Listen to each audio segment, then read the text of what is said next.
What's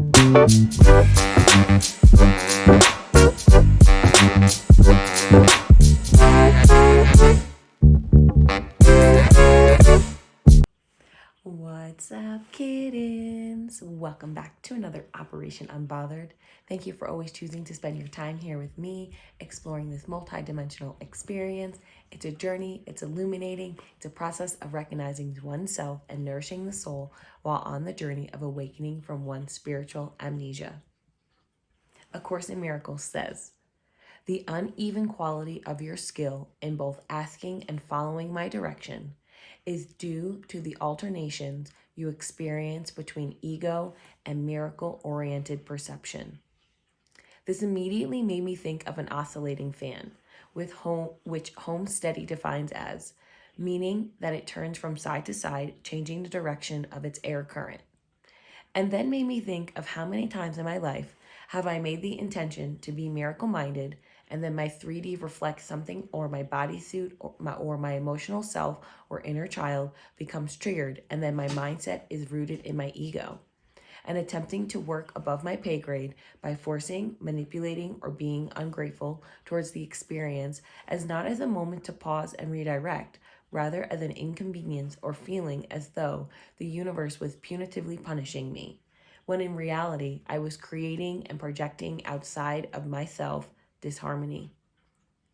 Russ Harris, the author of The Happiness Trap, explains that diffusion lessens the negative impact of your thoughts on your behavior.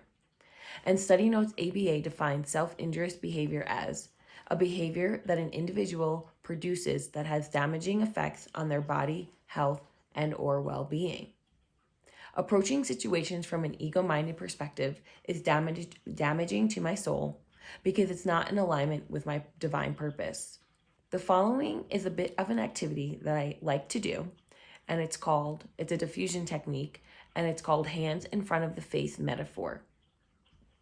So just to kind of ground in, I'm going to put my hand on my chest and another on my belly. And I'm just going to take a couple of inhales through my nose and exhale through my nose.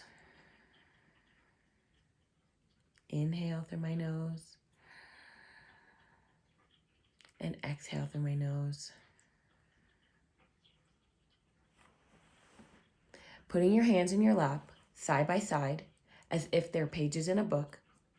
Your hands represent your thoughts, particularly your repetitive negative thoughts. Now slowly bring your hands up to your face to where they are almost touching your face and covering your eyes so you can only see between the gaps of your fingers.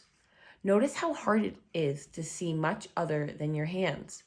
You're entangled by them. You're cut off and disconnected from your environment. Very little information can get in. Imagine what if it would be like to go around all day like this. How difficult it would be to act effectively or respond to life's challenges. Now slowly lower your hands and return them to your lap. Notice what happens as the space between you and your hands, or your thoughts, increase. Notice what happens between you and the room. How much more information is coming in. How much easier it is to engage in the world and take effective action. Notice also that your hands that represent your thoughts haven't disappeared. They're sitting right there.